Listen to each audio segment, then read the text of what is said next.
Oof, my head. That was really rough. My memory is clouded. What happened to me?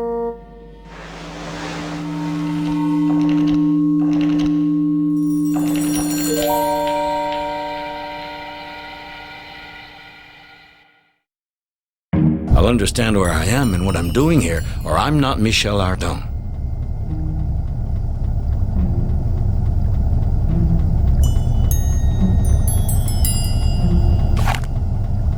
The tank of this machine is filled with potassium hydroxide.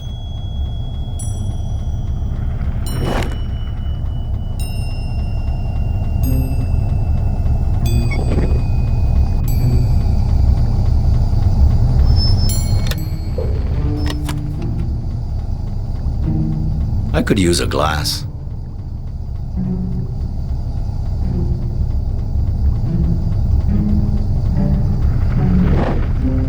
Looks like I'm not the only one who suffered a shock. This man seems utterly knocked out. Let me see. I'm pretty sure I know him. It's Barbicane, the president of the gun club, and the man at the origin of the Columbiad project. Baltimore, October 5th, 1865. Barbicane, president of the Gun Club, proposes an undertaking worthy of the 19th century to build a giant cannon capable of shooting at an incredibly distant objective.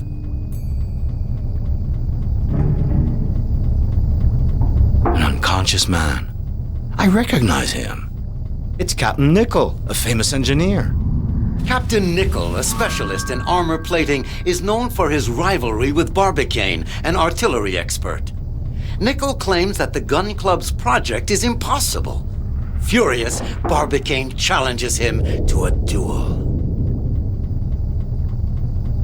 A newspaper clipping. Hey, the article talks about me. Michel Ardan, famous French adventurer, volunteers to travel in the aluminum shell designed by President Barbicane. Michel Ardan manages to reconcile Nicholl and Barbicane. "Since you're the kind of men who dare risk their lives," he says, "accompany me. You'll have front row seats to see which of you is right." So in the end, the shell is loaded in the giant cannon with 3 men on board. I feel as though I were drunk, even if I've drunk nothing at all. This really isn't a good time for this. I've got to get hold of myself.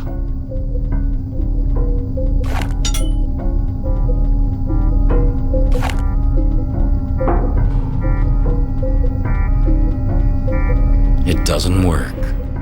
It doesn't work.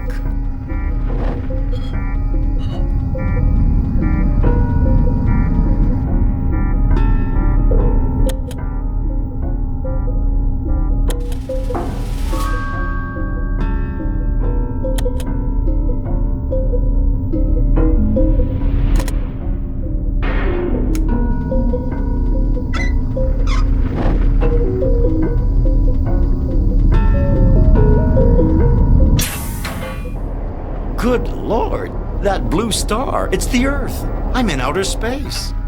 An enormous explosion tears the shell from the Earth's gravitational pull. Destination, the moon. On board, all the passengers have fallen unconscious. Everything's coming back to me now. The cannon, the shell. We actually left Earth.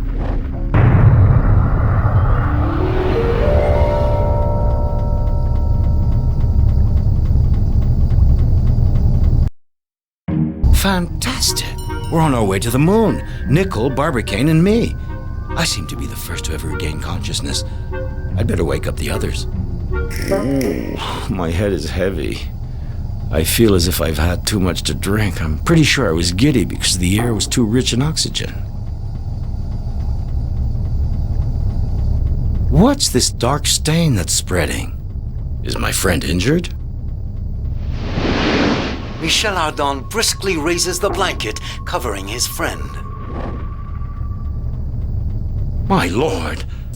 I thought Barbicane was just unconscious, but he's dead. And it's not the G-forces at the launch that killed him, but a bullet right through the heart.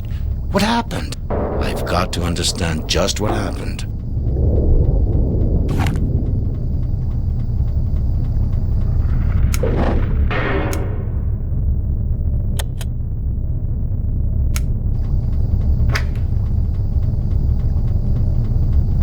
A monograph on lunar ideograms. I'm going to take this interesting essay with me.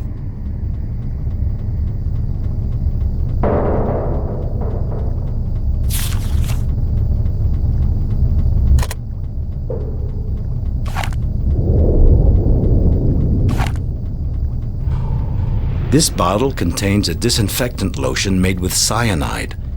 It has that odor of bitter almond that's so characteristic of this poison. This bottle contains...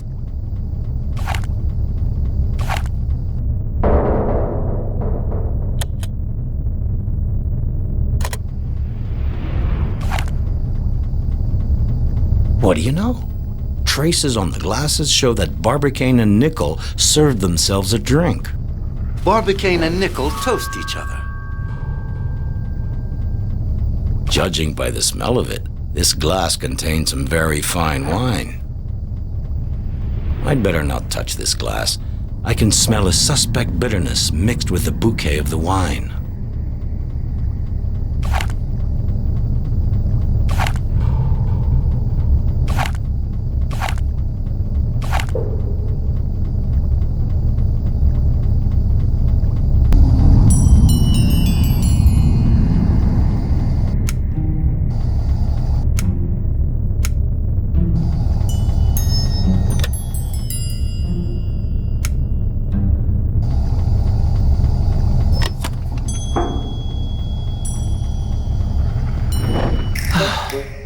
Now I seem to be breathing better.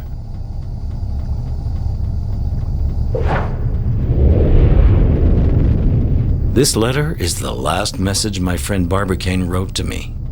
Michel, fate dictated that Nickel and I awaken before you. We quickly realized that due to tragic negligence, we wouldn't have enough oxygen for 3. The letter is torn. The rest is missing.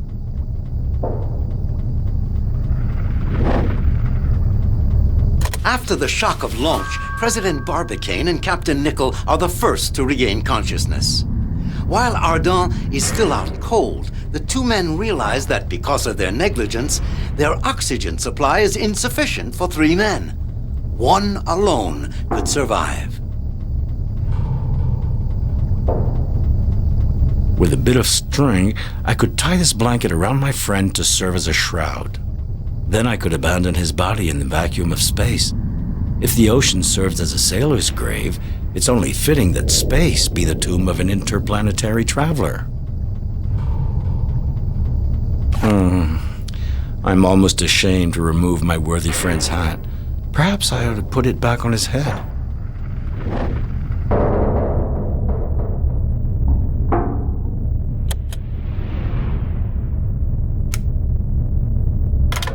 While cutting up Barbicane's hat, I found a letter signed Diana in the lining. It must be confidential if my friend took the trouble to hide it this way. Let's take a look. Sir, I will not seek any other excuse for my behavior than my passionate desire to visit the moon and to meet its inhabitants, who I know for a fact exist. When it turned out that such a journey was possible, I would have given my all to participate. Nothing else was important in my eyes. Yes, I dreamed that you would love me and that I would go with you to the moon. When I realized this was an illusion, I tried out of spite to seduce Captain Nickel. I wanted him to hide me in the shell, a stowaway. But Nickel proved as stubborn as you, and I was left alone with nothing but my shame. I do hope that you will pardon me and beg of you to keep this confession secret, as it would utterly destroy my reputation were it to fall into the wrong hands. Farewell, sir.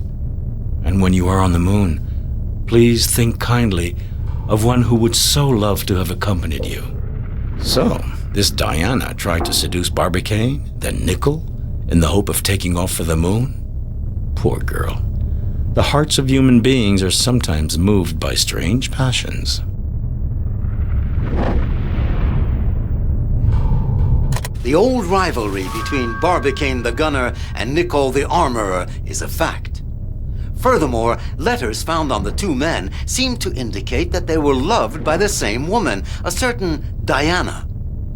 Weren't there enough elements to rekindle the flames of a scarcely extinguished dispute?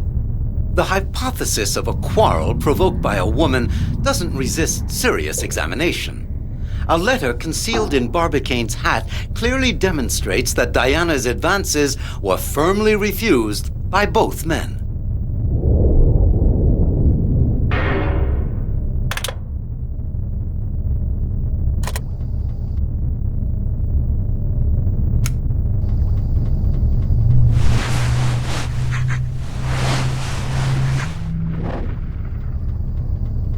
Well, now I can throw the body into space. Under the cover, Nickel is no longer breathing. He's as dead as Barbicane, but there's no visible injury. I've lost both my friends. I'm all alone here. This rifle smells of powder. It's been fired recently. Nickel's shot kills Barbicane. A fitting death for the president of the gun club. When he comes to, Ardon first thinks that Barbicane and Nickel have fainted because of the violence of the launch. He soon realizes that both of his friends are dead and swears to find out exactly what happened to them.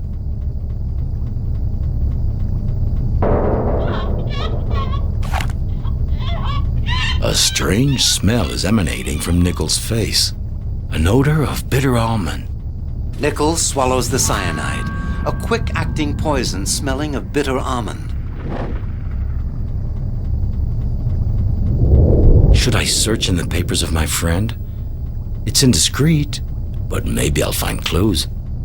This is Nickel's wallet. What's it contain that's interesting? Ah, so this is what a love letter looks like. My valiant captain, if you wanted, yes, if you so desired, we could leave together for that destination which fills my every thought. The letter is signed Diana.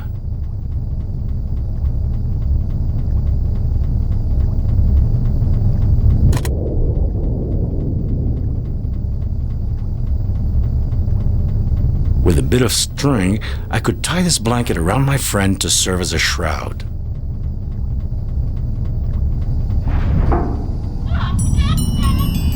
Hey, here's the rooster I smuggled on board. I'd forgotten about him. I had hidden this handsome specimen of Gallinaceae under the bench to play a joke on Nickel and Barbicane. Once on the moon, I would have set the animal free outside the shell without saying anything to my friends. What a shock they would have had when they saw this terrestrial poultry perched on some lunar peak. Rooster, my friend, I see you got loose of the string got attached to your foot. Very good. There's no longer any reason for you to stay hidden since we're all alone on board.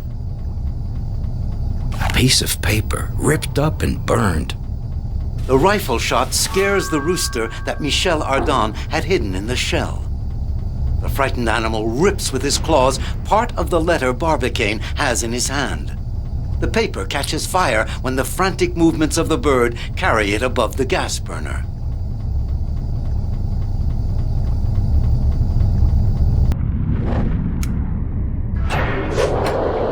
Michel Ardon sends his friend's body into interplanetary space.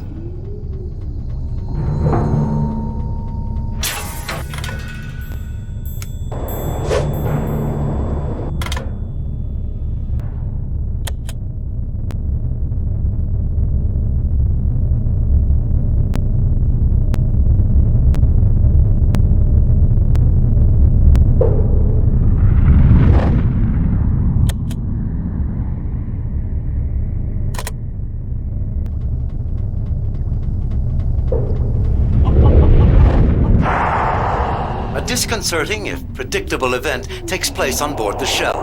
When the projectile reaches the point at which the gravitational attraction of the Earth and the Moon are in equilibrium, Michel Ardan starts floating in the air. Amused by the experience at first, our hero suddenly notices that the potassium tank is not properly closed. Good Lord, the potassium hydroxide is escaping and forming bubbles. I have to recover the liquid, or it will spill everywhere when weightlessness ends. I've got to catch all the potassium bubbles.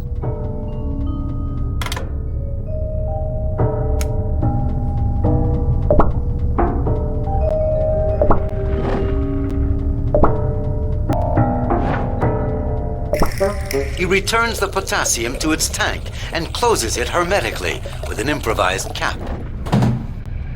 Whew. The carbon dioxide level is going down. The potassium tank is filled and closed. I shouldn't have any more trouble with that. The end of weightlessness indicates the shell is coming closer to the moon. If everything goes as planned, Ardan will soon land on its surface. I'm very close to the moon. I'm practically grazing it. I'm going to make it. Oh no! I missed it!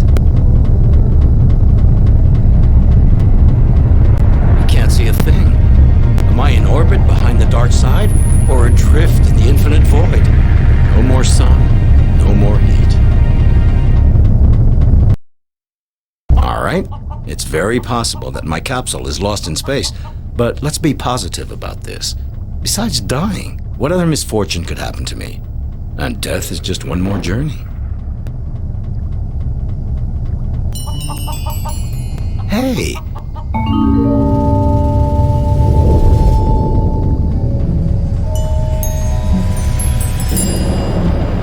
A dazzling flash attracts Ardan's attention.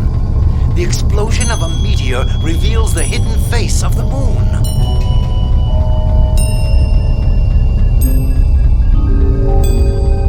The meteor's passage has altered the shell's trajectory.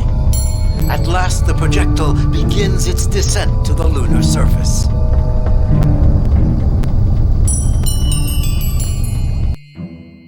To land successfully, I have to ignite my retro rockets.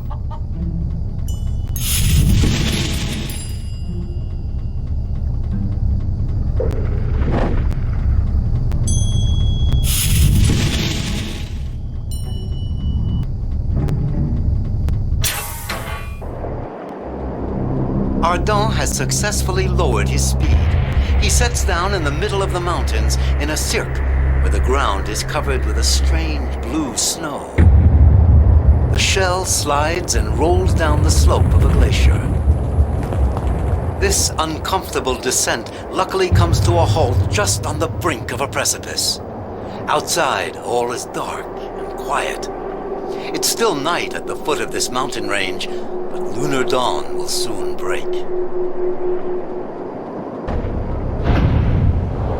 Ardan opens the door of the shell and closes it again right away. There's no air outside.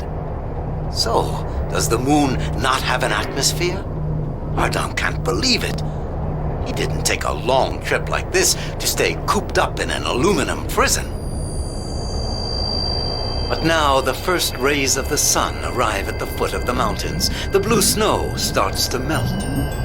For that matter, is it really snow that's boiling this way? No, it's solidified air which is defrosting in the heat of the day. While the atmosphere covers the ground with a denser and denser cloak, vegetation sprouts and grows at an extraordinary speed. I should be able to go out now. Hooray! The moon is mine! I think I'll explore this crater where chance has cast me, then I'll try to climb the surrounding mountains. Incredible brightly colored plants, diffuse light, pungent odors. What a vision! This is stranger than any poet's wildest dream. This is the stone that stopped my shell right at the edge of the precipice. It looks as if it were sculpted. Could there be intelligent life on the moon? What's that I hear? An insect?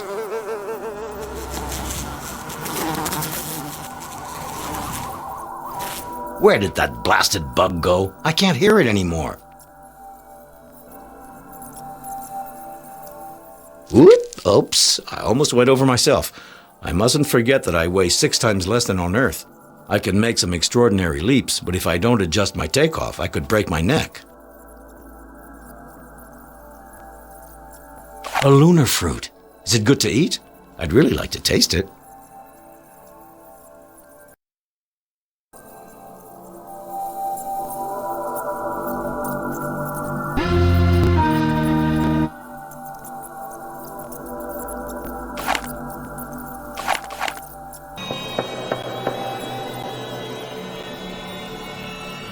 I'm bursting with energy. My leaps will be that much easier.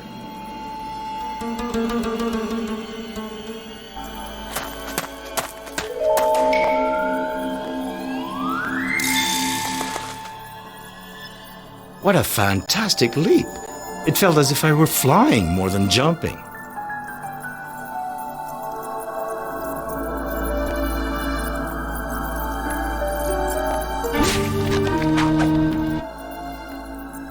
There must be some way to calm down this aggressive plant.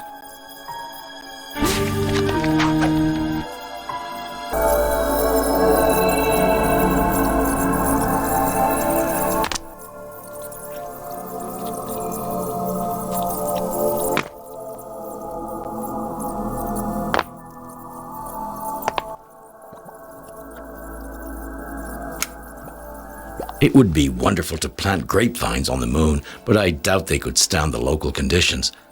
I'll have to find a way to strengthen them.